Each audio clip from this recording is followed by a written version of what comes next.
Beginning what's trending in the United States, where Senator Ted Cruz has accused the Tinubu administration of being very unhappy with him for bringing the topic of the reported killings of Christian genocide in Nigeria to the forefront, including the proposed legislation to designate Nigeria as a country of particular concern. Cruz made the comments on an episode of his podcast on Wednesday, with the senator saying that too many leaders in Nigeria have turned a blind eye to what is happening in the country. Let's take a look. And as you know, I've been very vocal calling out the mass murder of Christians. Over 50,000 Christians have been murdered in Nigeria since 2009. Over 20,000 churches and schools have been destroyed, burned to the ground.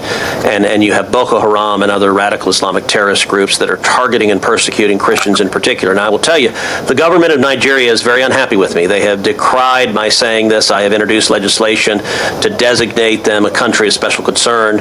And the government of Nigeria is very unhappy. And I've said, look, there are far too many government leaders who have turned a blind eye to what is happening, who have acquiesced in what is happening, who are enforcing either Sharia laws or blasphemy laws and facilitating the persecution of Christians. And as I said, the Nigerian government has been vigorously resisting me in this.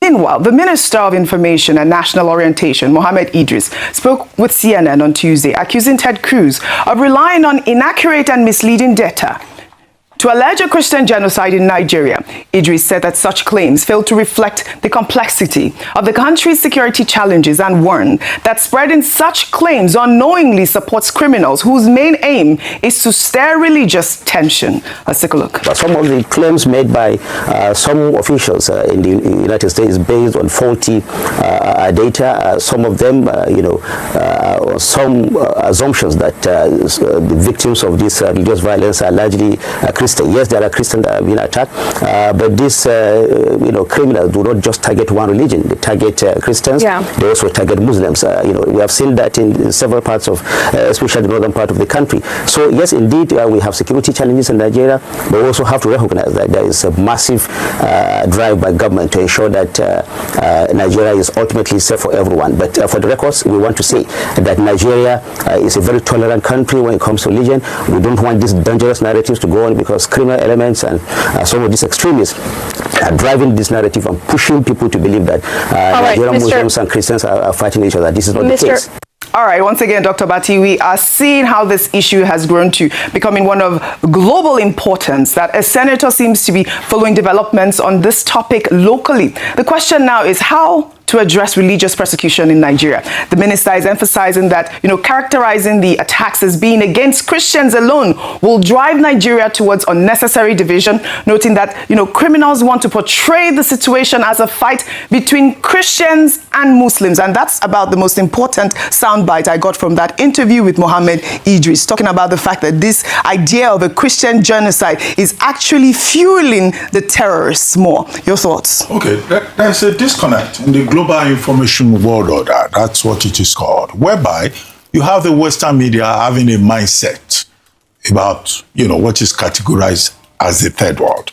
And in the case of Nigeria, what sells in the American media will be to say, North versus South in Nigeria, Christians versus Muslims. This has been the trope over the years, and which is why we often commend the efforts of African-based media like Arise News in trying to tell the story of Africa from a different perspective, to say that it is not as bleak as the Western media tries to portray it. In other words, I'm saying that the kind of narrative that you are finding within the American media in recent times feeds into that narrative of Africa as the dark continent, where there is religious war, where there is ethnic division, and all of that. And I guess that, it's important that the Minister of Information of Nigeria is trying to counter this narrative by saying that, look, there may be issues. Our own position is that there are issues with security, with welfare in Nigeria, just as they have similar issues in the United States or elsewhere, even in England, where they are dealing with issues of integrity, and the royal family has been dragged into it. So we have our own issues here in Nigeria, but it's not a situation whereby on the streets of Nigeria, Christians are fighting Muslims on a daily basis. The problem is one of Boko Haram, as one of the commentators pointed out, of insurgency and banditry. And what government says is that it is continuing to deal with it. We were once placed on the Department of State's, U.S. Department of State's country of particular concern in terms of religious freedom. Now, at another time, we were reconsidered. We were removed from that list. But it looks like there are some people who are saying, look, Nigeria must go back onto that list of country of particular concern. When Bishop Matthew Hassan Kuka, the Bishop of the Catholic Diocese, intervened in the matter, some people began to attack. I want to ask, which government they deal with this issue where we they talk here now?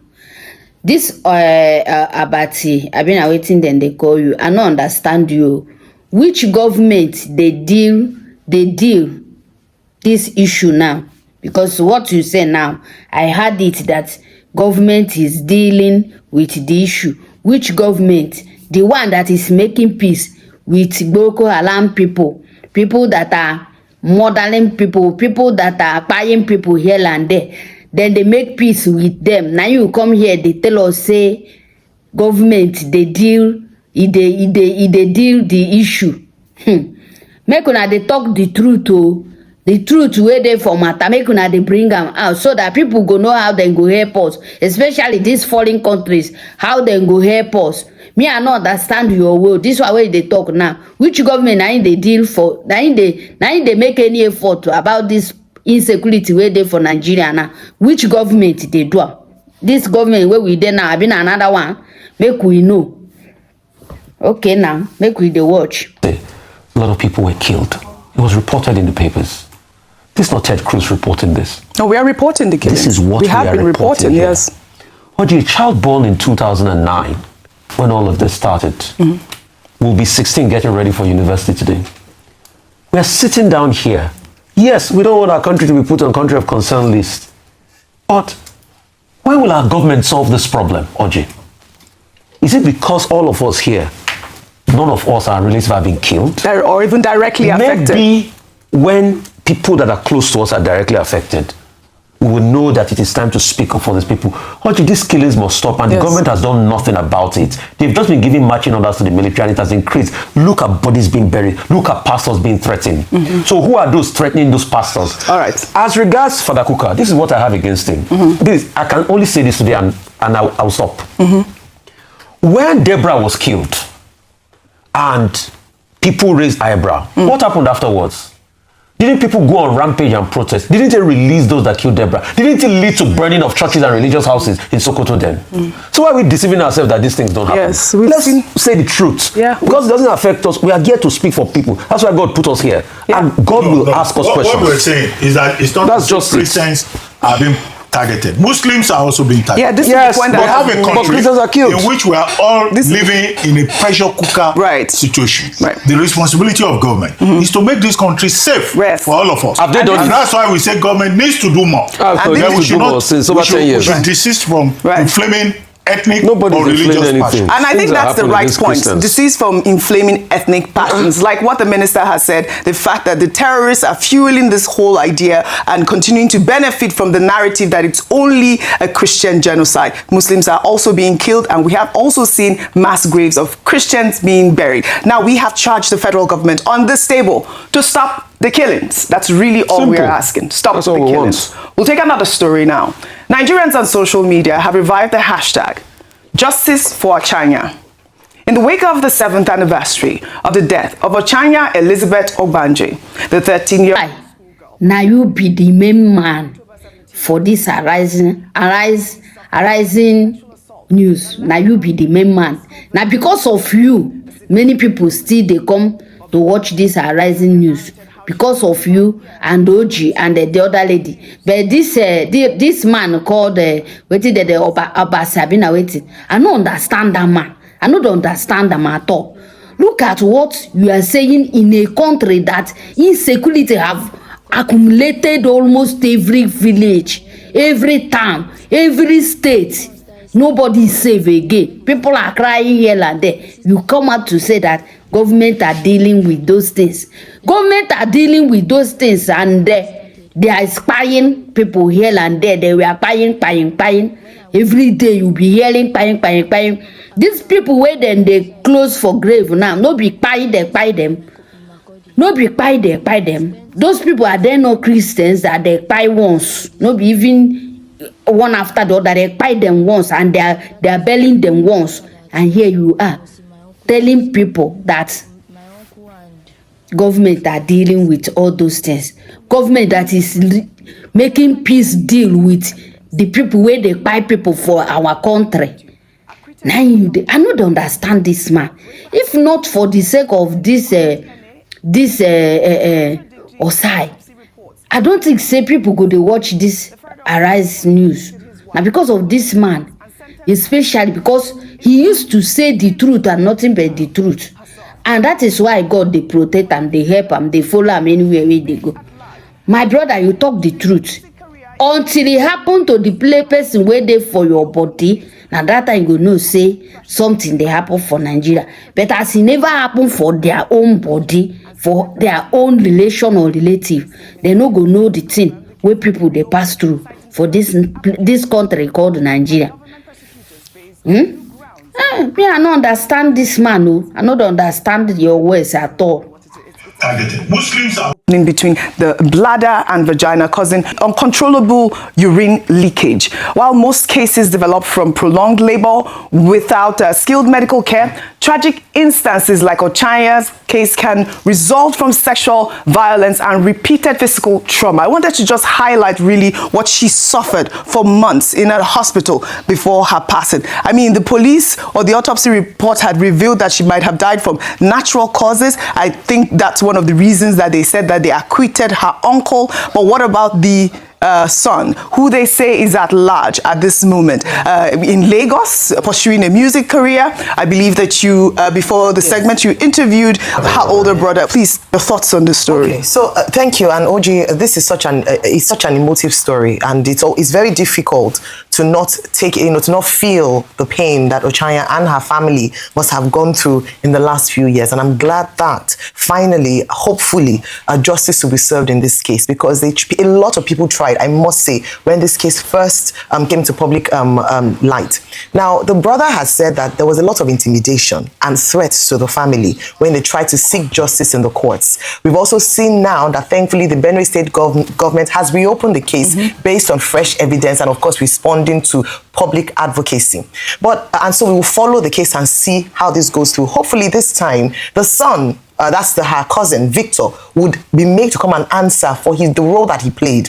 I'm glad that we had the opportunity to capture Ochanya's voice, telling the experience of what happened or what transpired. That hopefully should be should act as evidence in this new case. Court, yeah. I know when it comes to rape and sexual abuse, it's often argued as to how difficult it is to prove, because there has to be some medical proof and the likes. And so sometimes the case can be drawn out if we're speaking legally. But in terms of the face of it, I'm hoping that there will be a more thorough investigation and all those culpable will be brought to book. But even more than that, OG, because we have a lot of Ochanyas in Nigeria, is how can we prevent this from happening? When you look at that, then when you look at all those who can be said to be complicit, there's a culture of silence and disgrace on the victim rather than the perpetrators, where the victim is told to keep quiet. In this case, Ochanya was said to have been told that she was threatened by the man and his son, that if she speaks out about this, then she would be, they would kill her family. And we hear many young people talk about this. So those who protect the perpetrators, the auntie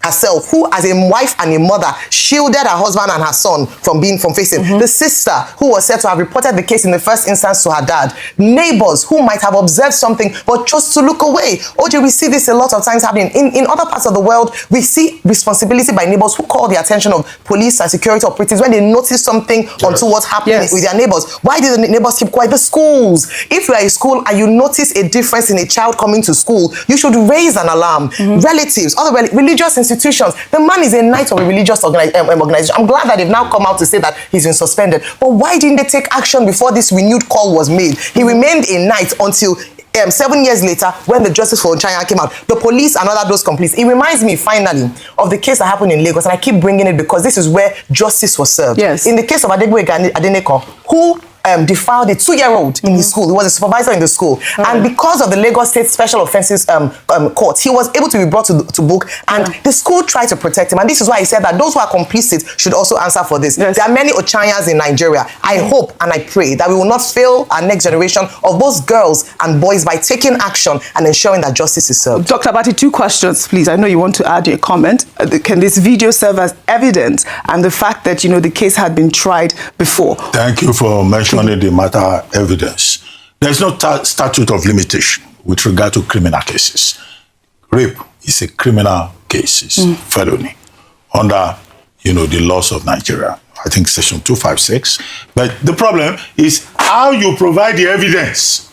The Edward Obuja, I think that's the Andrew Obuja. He was able to escape because they said the case could not be proven beyond reasonable doubt. For more than 20 years, civil society groups have been arguing that section of the Evidence Act has to be reviewed because the Evidence Act in Nigeria, with regard to rape, talks about proof. Yes. And the proof is so embarrassing. They will have to say you come and prove penetration, that the person escaped into the internal anatomy of the female Homo sapien beyond the labia majora.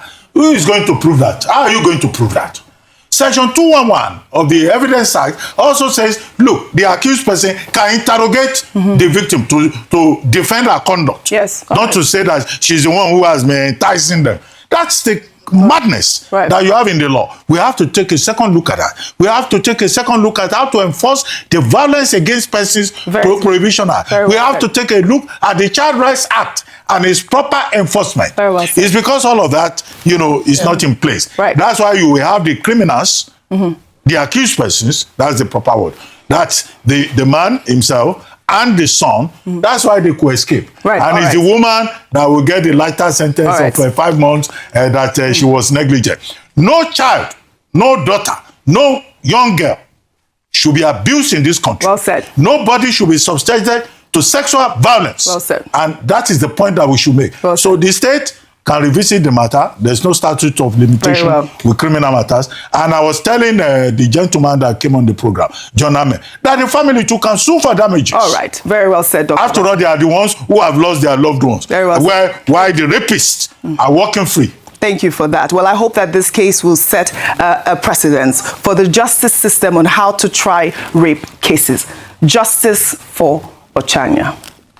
We'll take our next story here in Lagos, where tensions were high on Thursday after military personnel allegedly collaborating with agents from the National Agency for Food and Drug Administration were captured on video seizing goods from traders at the Trade Fair International Market. In the video, as the seizure unfolded, traders gathered to defend their businesses, which ultimately turned into a protest. Let's take a look.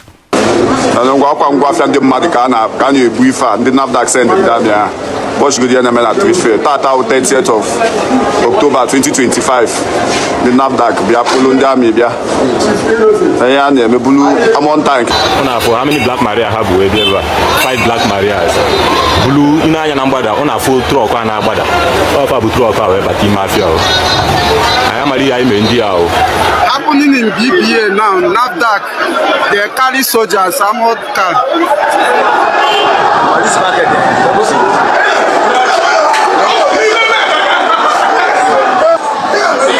Rufai, this was unfortunate. This video, has triggered a lot of conversation online with people asking why certain goods were targeted for seizure, while others wondered why the military seemed to have been deployed in this situation just to seize goods from ordinary citizens. And that's the rhetoric online. Why was the military deployed for this operation? We're yet to see a statement from, NAFDAC at this moment. Because of time, I wouldn't take the tweets, so you can... Simple, because if government forces, the authorities want to bring people, it's the military they use because they think that the military will bring in more brute force.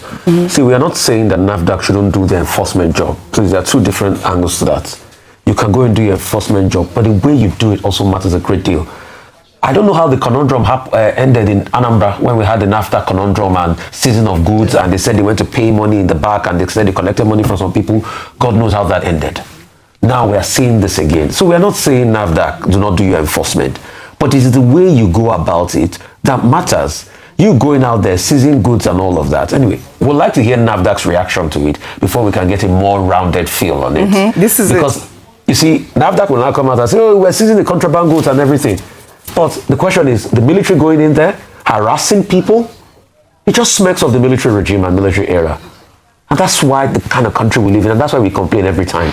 Yes. I mean, this is really unfortunate, this incident that occurred. But we would continue to follow up on the story. I'm sure that NAFDAC will release a statement, because we shouldn't be having the military involved in this. Am I correct, Dr. Bati? Should we be having the military in this sort of operation, seizing medication and counterfeit drugs? Isn't it the police? Isn't it the job of the police to accompany? These are the issues. Look, but a section of the Constitution says that the military can be called in aid of civil protection. Right. But they are not supposed to take over the work of the police. All right, very but well. Thank you. NDLA, they've been saying to fight these drug people and all that, you know, they have a program. Whether it's in Onitsha or it is in a trade fair or elsewhere. However, what we must insist upon is that they must follow due process. Well said. And must be fair in producing, you know, pursuing the mandate and also let's take this story now. It's my Friday story. I was going to take Natasha inviting Akpabio and the Senate to come for her, you know, what did she invite them for again? For her constituency project, solving the problem now. I mean, the problem is solved, isn't it? It looks like she's inviting she even said congratulations to him. You can invite your fellow senators to come and, you know, fix your see how you do your project. All right.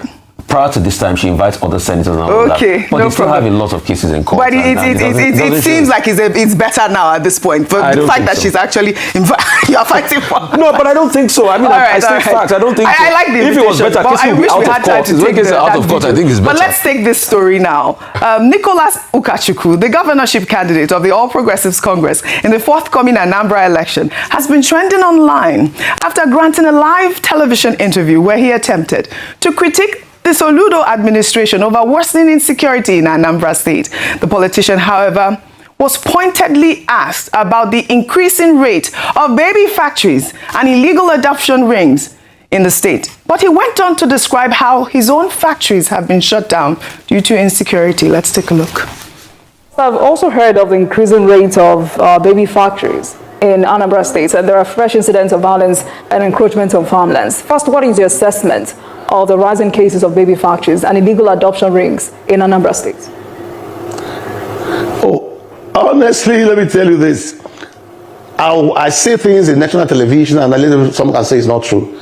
Nobody have more number of factories in Anambra State than myself and my family.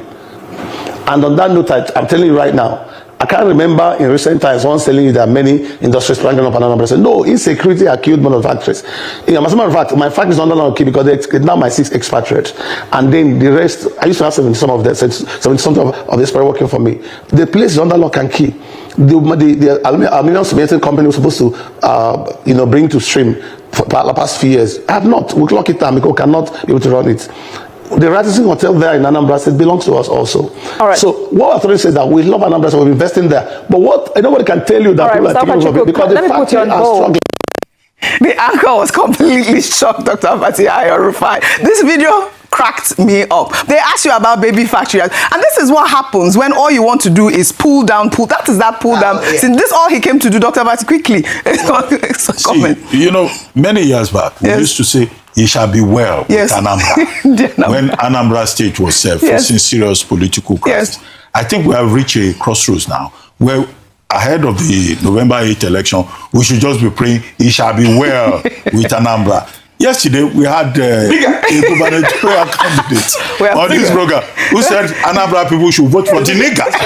Rise for the niggas. We have another candidate also from Anambra who is more celebrated for her looks rather than anybody paying attention to, you know, what she's saying. All right. So, and, you know, you just have this whole field of candidates.